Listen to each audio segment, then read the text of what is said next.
상속자들과 상속자가 되고 싶은 분들을 위한 본격 바이블 지식 교양 방송 상속자들 시작합니다.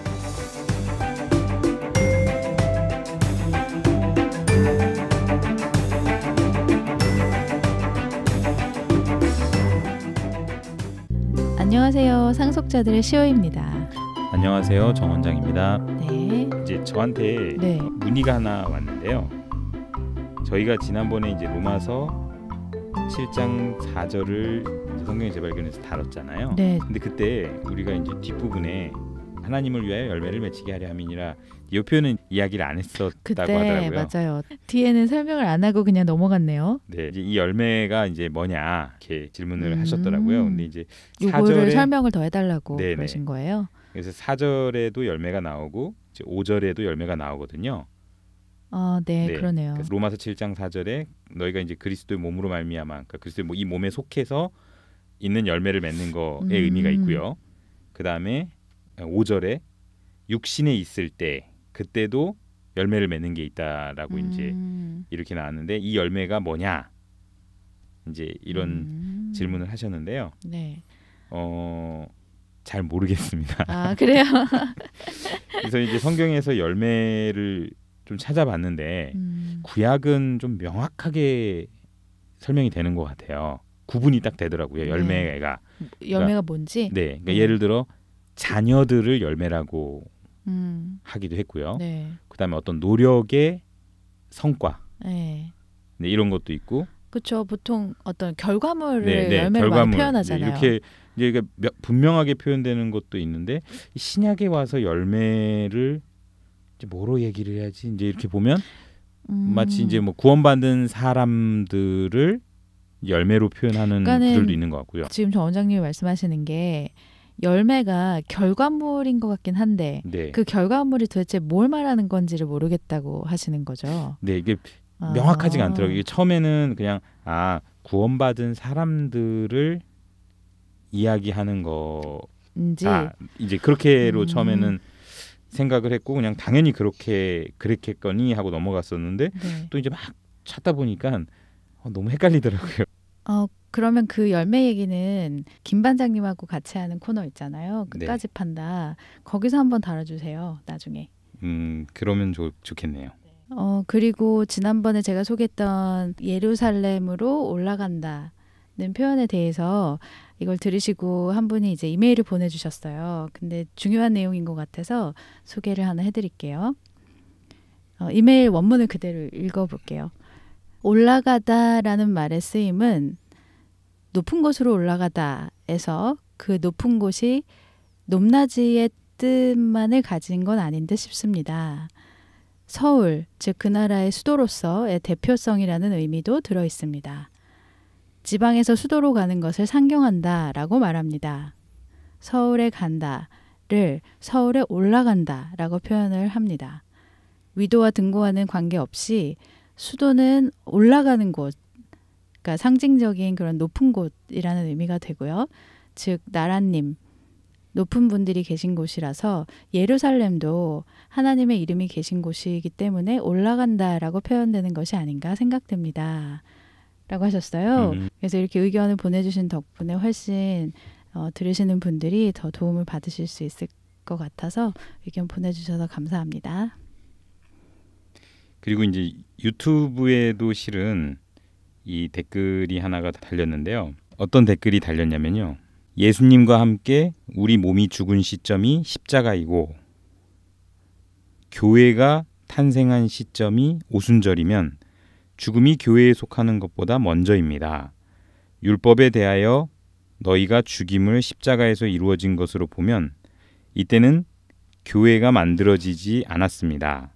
로마서 7장 4절에 그리스도의 몸으로 말미암아는 예수님의 몸으로 보아야 하지 않을까요? 라고 이제 이야기를 해주셨는데 요 내용을 실은 제가 재발견해서 요거 관련된 내용들을 한번 다뤄보려고 지금 준비 중이기는 하거든요. 그래서 이 내용에 대한 거는 다음에 제가 다룰 때 소개를 하고 한번 이야기를 봤습니다.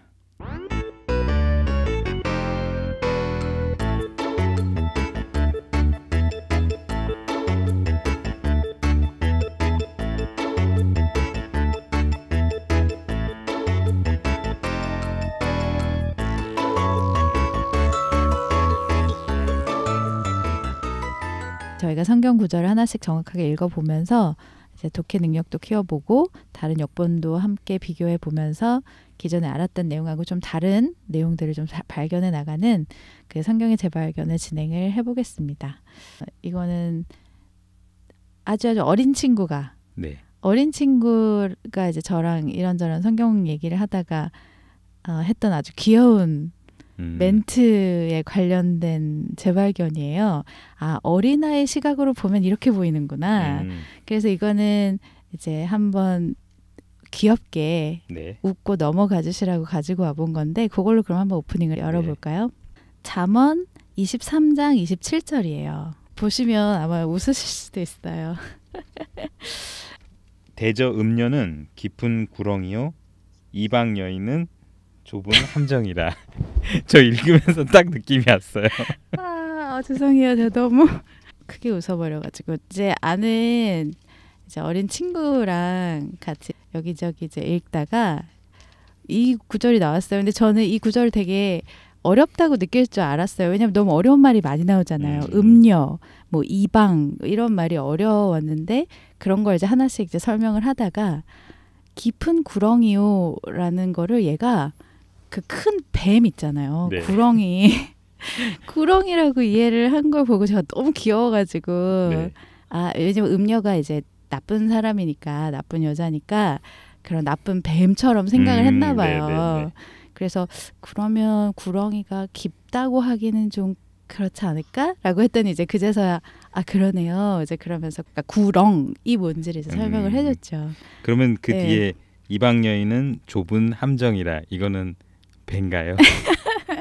어린애들은 그쵸, 그 함정, 군함 같은 걸 생각할 수 있겠지만 오늘 한번 그 집에 친구는 가서요. 그러진 않았어요. 제가 저희 아들한테 한번 테스트를 이게 어떤 의미인 것 같냐라고 한번 물어봐야겠네요. 그래서 어린 친구들하고도 이렇게 성경의 재발견을 하면 재밌겠다 생각이 들었고 그래서 이제 이런 거는 사실 어린 친구들이 이렇게 이 뜻을 다 알긴 당연히 어렵죠.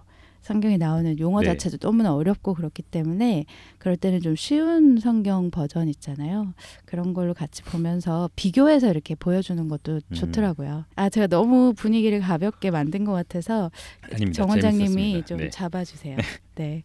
저는 이제 지난번에 저희가 로마서 7장 4절에 그리스도의 몸 이게 어떤 개인 예수님을 이야기를 하는 게 아니라 어떤 전체 우리 무리를 이야기하는 그리스도의 의미다라고 이야기를 했었는데요. 그렇게 또 성경에 개인 그리스도가 아닌 우리 전체를 이야기하는 그런 의미의 그리스도 구절을 네, 성경에 그런 내용이 많은가요? 근데 우리가 성경 읽을 때 그냥 애써 우리가 내가 가지고 있는 지식, 고정관념? 지식이나 아니면 그런 진짜 고정관념 같은 거를 토대로 그냥 알아서 해석을 하고 넘어가 버리는 구절들이 너무 많은 것 같아요. 근데 진짜 이렇게 하나씩 따지면서 이렇게 보다 보니까 이거는 뭔가 말이 안 되는데 이건 조금 어색한데 이제 이렇게 되는 것들이 막 나오다 보니까 번역본 비교해보고 다른 성경 이제 키워드로 해서 검색을 해가지고 다른 성경은 어떻게 표현이 되어 있나 이렇게 비교해서 맞춰보고 이렇게 하다 보니까 그러면서 이제 의미 이해가 좀 되는 것 같아요. 그래서 전에는 그냥 쓱 읽었는데 이제는 정말 비판적인 어떤 그런 태도로 이게 맞나? 이게 무슨 말이지? 이제 이렇게 자꾸 따지면서 또 좀 날카롭게 읽으시려고 하시는군요. 네. 그러면은 이제 이런 게 좀 더 명확하게 우리가 알아지는 힘이 생기는 것 같아요. 지난 회에 이제 바울이 전했던 이미 복음을 알고 있는 사람들한테 전한 더 충만한 복음으로 우리한테 다가올 수 있을 것 같아서 그렇게 자세히 보는 훈련은 저는 절대적으로 중요하다고 생각을 하죠. 그럼 이번 구절 소개해 주실 구절은 어떤 거예요? 고린도전서 12장인데요. 여기도 이 구절을 보면은 굉장히 뚜렷하거든요. 12장 12절 13절인데요. 지난번에 12장 읽은 것 같지 12장 않아요? 27절을 읽었는데요. 그 27절까지 가기의 과정이거든요. 네. 그때 설명하는 건데 읽어보겠습니다. 12절입니다. 몸은 하나인데 많은 지체가 있고 몸의 지체가 많으나 한 몸임과 같이 그리스도도 그러하니라. 딱 여기까지만 보면요. 우리가 몸이 하나여도 몸 안에는 이제 뭐 손, 발, 귀, 코, 뭐 이렇게 여러 가지 지체들이 있다. 네. 또 몸의 지체가 여러 개가 있어도 결국에 그거를 다 합쳐서 우리가 한 몸이라고 한다. 네. 그런 것처럼 그리스도도 그러하니라. 이렇게만 보면 여기서 예수님으로 보면 아 예수님도 지체가 뭐 여러 개가 있구나. 그냥 이렇게로 이해가 돼요. 네. 그런데 13절에 보면요. 우리가 유대인이나 헬라인이나 종이나 자유자나 다 한 성령으로 세례를 받아 한 몸이 되었고 또 다 한 성령을 마시게 하셨느니라. 그러니까 그러니까 여러 어떤 신분도 다르고 뭐 인종도 다른 이런 여러 사람들이 다 한 몸을 이루었다. 그래서 한 성령 안에서 한 몸을 이루었다라는 설명을 하고 있거든요. 그래서 이제 그 이야기를 하면서 14절부터 이제 몸에 이제 지체가 여럿이 있고 여럿이 있지만 각자 뭐 역할이 있고 이제 그런 얘기를 쭉 해요. 그래서의 결론이 너희는 그리스도의 몸이요 지체의 각 부분이라 이렇게 이야기를 하거든요. 네. 그러면 이 말이 예수님 개인 그리스도가 된다라면 내가 예수님의 누구는 예수님의 손, 누구는 예수님의 발 이게 말이 안 되잖아요. 아, 예수님 몸에 그렇게 따닥따닥 붙어 있다고 따개비처럼 막 붙어 있다고 생각하니까 네. 좀 징그럽네요. 그게 아니라 우리가 전체가 그리스도를 이루어간 그리스도라는 무리가 속해 있다. 우리가 거기서 각자가 역할이 다르다. 이제 이런 이야기를 하는 보니까 거죠. 12절부터 네. 지난번에 읽었던 27절까지가 전부 우리 얘기네요. 네, 우리가 그렇다, 우리가 그렇다, 우리가 그렇다, 우리가 그리스도의 몸이다. 네. 그래서 이제 개인으로서 막 해석을 하지 말고, 그러니까 무리에 우리가 이 그리스도에 우리가 함께 속해 있을 때, 네, 그게 바로 그리스도의 몸이다라는 설명을. 근데 요 같은 맥락을 로마서에서도 또 똑같이 이야기하거든요. 그러면 이 고린도전서 12장 12절에서 네. 저희가 그러면 새롭게 발견해야 될 내용이 구체적으로 뭐죠? 다시 한번 여기서 이 좀 설명을 그리스도가 해주신다면? 개인 예수님이 그리스도를 아니라는 말하는 게 거네요? 아니라 우리 전체, 우리가 전체가 모여 있는 우리가 성령 안에 있으면 네.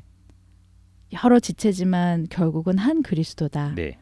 우리를 그걸 그리스도다라고 이제 이렇게 설명을 한다. 이제 마치 이제 사탄은 네. 하나님과 비기고 싶었는데 네.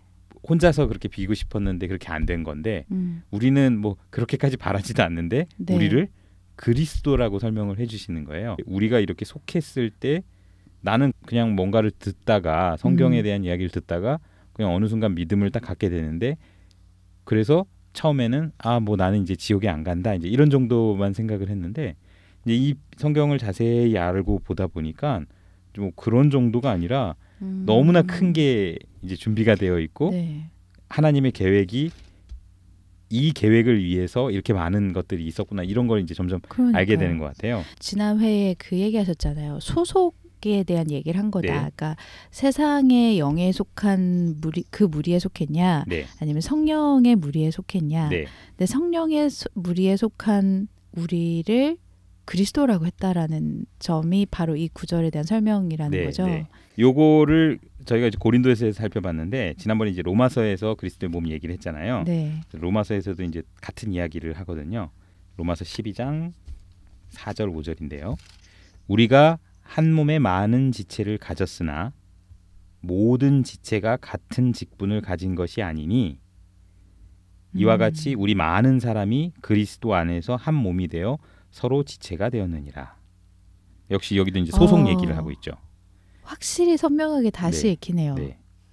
그렇게 보니까 그리스도 안에서 이제 우리가 각자 역할이 다 다르지만 어쨌든 그렇게 여럿이 모여서 한 몸을 이루는데 그 한 모인 전체를 그리스도라고 성경에서는 이야기한다는 거죠. 이 5절에 나오는 많은 사람이 그리스도 안에서 한 몸이라는 거를 저는 예전에 정말 막연하게만 생각할 수밖에 없었거든요. 왜냐하면 예수 그리스도 안에서 우리가 한 몸이라는 게 도대체 뭐지?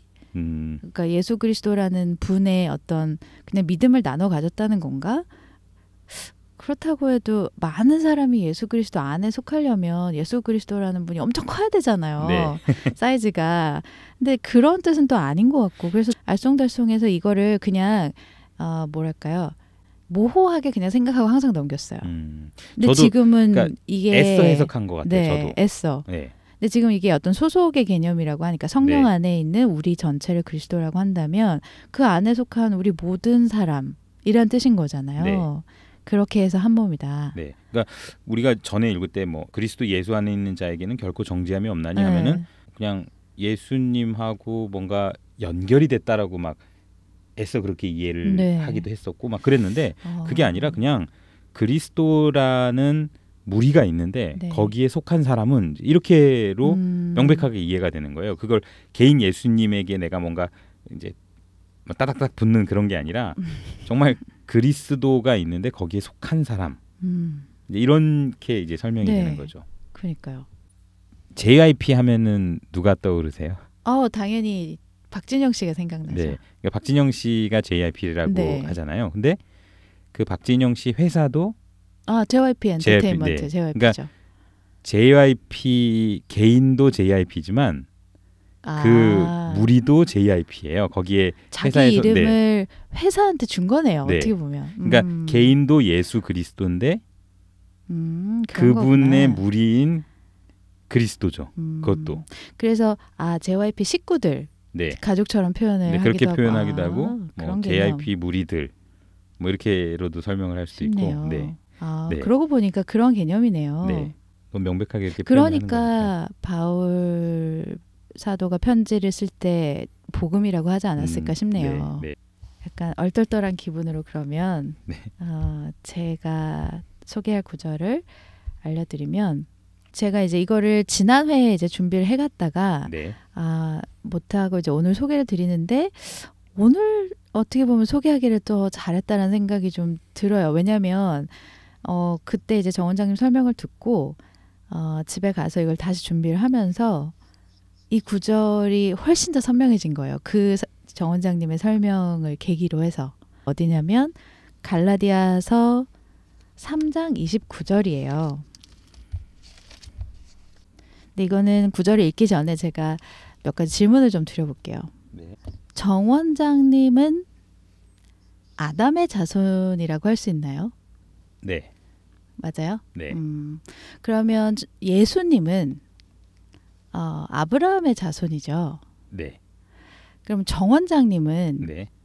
아브라함의 자손이라고 할 수 있나요? 일반적으로는 할 수가 없죠. 그렇죠. 네. 유대인이 아니시잖아요. 네. 그런데 제가 오늘 정 원장님이 아브라함의 자손이다 라는 거를 한번 보여드리고 싶어서 네. 이 구절을 가지고 와봤어요. 근데 처음에는 이제 그렇게 해서 왜 아브라함의 자손이 될 수 있느냐, 내가 아니면 정 원장님이나 네. 그 설명만 하려고 했는데 네. 지난 회에서 설명해 주신 그 그리스도에 대한 설명을 듣고 네. 앞뒤를 살펴보니까 그거랑 같은 설명이 이어져 되더라고요. 자, 일단 그럼 제가 처음에 준비했던 것부터 설명을 좀 드려보면 네. 29절을 한번 읽어주시겠어요? 네. 너희가 그리스도께 속한 자면 곧 아브라함의 자손이요 약속대로 유업을 이을 자니라. 네. 여기서 이제 아브라함의 자손인 너희들이라고 이제 표현이 돼 있는데 네. 그러면 이제 유대인들한테 하는 얘기인가? 라는 생각이 들 수도 있거든요. 네. 근데 이제 자세히 갈라디아서의 내용을 처음부터 보시게 되면 이 바울 사도가 이방인들에게 복음을 전하기 시작할 때 제일 처음 전했던 지역이 갈라디아 지역이에요. 네. 그러다 보니까 이 갈라디아 지역에 사는 사람들은 유대인들도 이제 섞여 있을 수 있겠죠. 여기에 그 교회의 갈라디아 교회 교인들 중에는 유대인들이 섞여 있을 수는 있으나 주로 이방인들에게 전했던 첫 시도였기 때문에 이방인들이 많았단 말이에요. 그쵸. 근데 이방인들한테 너희가 아브라함의 자손이라는 자손이다. 얘기를 하니까 되게 특이한 거죠. 네. 그래서 이제 고기를 좀 더 앞부분을 이어서 읽어보면 그냥 너희가 아브라함의 자손인 게 아니라 네. 그리스도께 속하면 아브라함의 자손이라는 거죠. 네. 그러면 어떻게 속하게 되는지를 한번 볼게요. 27절, 8절을 한번 같이 달아 읽어주세요. 네. 누구든지 그리스도와 합하여 세례를 받은 자는 그리스도로 옷 입었느니라. 너희는 유대인이나 헬라인이나 종이나 자주자나 남자나 여자 없이 다 그리스도 예수 안에서 하나이니라. 네. 제가 처음에는 네. 이 구절을 29절만 설명을 하고 네. 말려고 했어요. 네. 그래서 저나 정 원장님이나 예수 그리스도를 믿으면 예수 그리스도에게 속한 게 되니까 우리도 아브라함의 자손이에요. 네. 족보에도 없지만 네. 하늘 족보에는 그렇게 써 있대요라고 말을 하려고 했는데 네. 그 앞에 내용을 쭉 읽어보니까 27절에 보면 그리스도와 합하여, 그러니까 예수님하고 우리가 합쳐서 세례를 받았다는 거예요. 네. 그렇게 된 사람들을 어떻게 표현을 했냐 하면 그리스도의 옷을 입었다고 표현을 해요. 네. 그러니까 다시 말하면 예수님이 입으신 옷이나 우리가 입은 옷이 같다는 거죠. 그리스도라는 옷으로서 같은 옷을 입었다는, 같은 브랜드예요. 그리스도라는 브랜드의 옷을 입은 거예요. 이걸 진짜 이 셔츠 같은 옷으로 생각하시는 분들 안 계시겠죠. 그래서 이거를 입은 사람들 중에는 28절에 보면 유대인도 있고 헬라인도 있고 종도 있고, 자주자라는 건 이제 주인이라는 소리겠죠. 네, 종의 자유인. 자유인들. 그렇죠. 그다음에 여자도 있고 남자도 있고, 그러니까 성별이나 어떤 인종이나 인종이나 국적에 상관없이 다 예수 그리스도와 같은 브랜드의 옷을 입으면 예수 그리스도 안에서 하나고, 그렇게 하나가 돼서 우리도 똑같이 아브라함 자손이라는 거예요. 저는 한 번도 아브라함의 자손이라고 생각을 안 해봤거든요. 네. 내가 유대인도 아니고 아브라함은 내 족보에도 없는 분이고 당연히 유대인들의 어떤 조상으로만 알고 있었는데 너무 새로운 거예요, 이 구절이. 그러면서 이제 어떤 원리로 인해서 아브라함의 자손이셨던 예수님과 덩달아서 우리가 같이 이런 아브라함의 자손이 된 건가에 대한 보충 설명으로 지난 회에서 이제 소개해 주신 그 다른 그리스도에 대한 게 도움이 많이 됐죠. 네. 그래서 정 원장님은 아브라함의 자손이래요. 네. 신기하지 않나요, 이런 거? 네.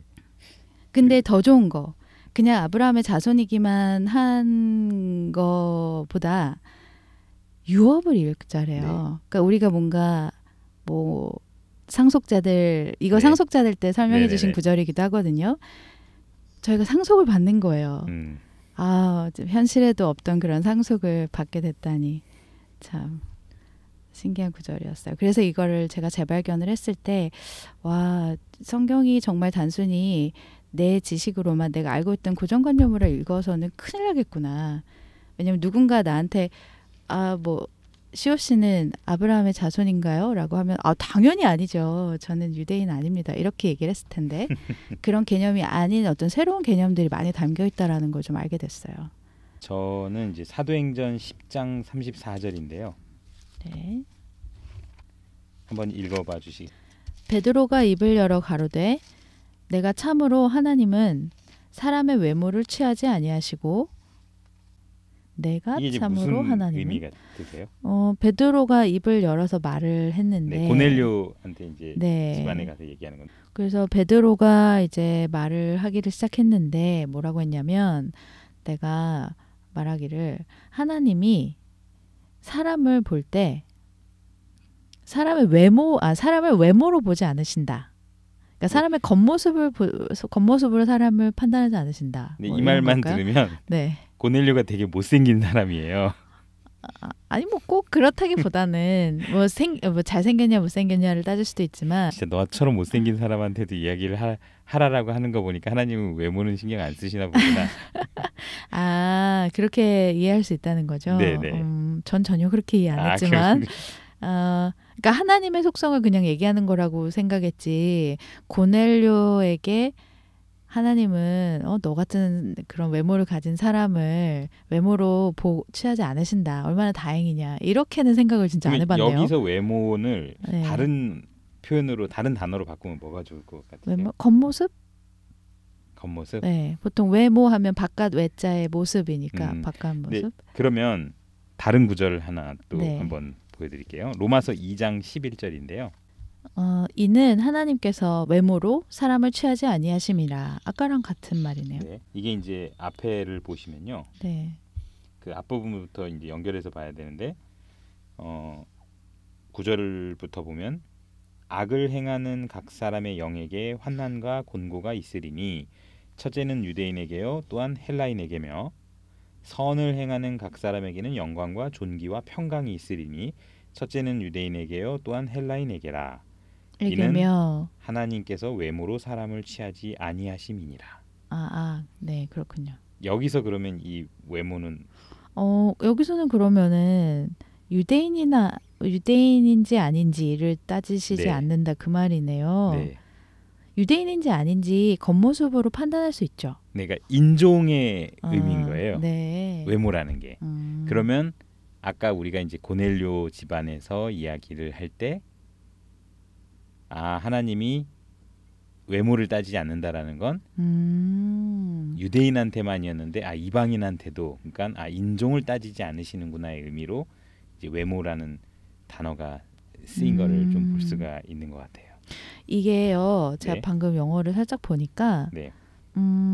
이 외모라는 단어 영어성 버전에는 나오지 않는 것 같아요. 대신에 어떻게 표현이 돼 있냐면 해석을 해보면 partiality라는 단어를 써서 이게 편파적인 편파적인 이런 뜻이거든요. 그러니까 하나님은 한쪽 편만 취하는 그런 분이 아니시다. 이런 의미네요. 그래서 그렇게도 보이시네요. 네. 그러니까 하나님이 유대인들만의 하나님이 아니라 그런 어떤 편을 이제 나누시는 분이 아니라 모든 사람에게나 유다인이든 헬라인이든 외모로서 사람을 취하지 아니하시는 분이다. 네. 그런 설명인가 보네요. 그러면 이제 또 다른 곳인데요. 네. 갈라디아서 2장 6절입니다. 유명하다는 이들 중에 본래 어떤 이들이든지 내게 상관이 없으며 하나님은 사람의 외모를 취하지 아니하시나니 저 유명한 이들은 내게 더하여 준 것이 없고. 네. 여기 그 6장 보면 괄호가 이렇게 있잖아요. 네. 본래에서 시작해서 아니하시나니까지. 네. 이 괄호는 무슨 의미예요?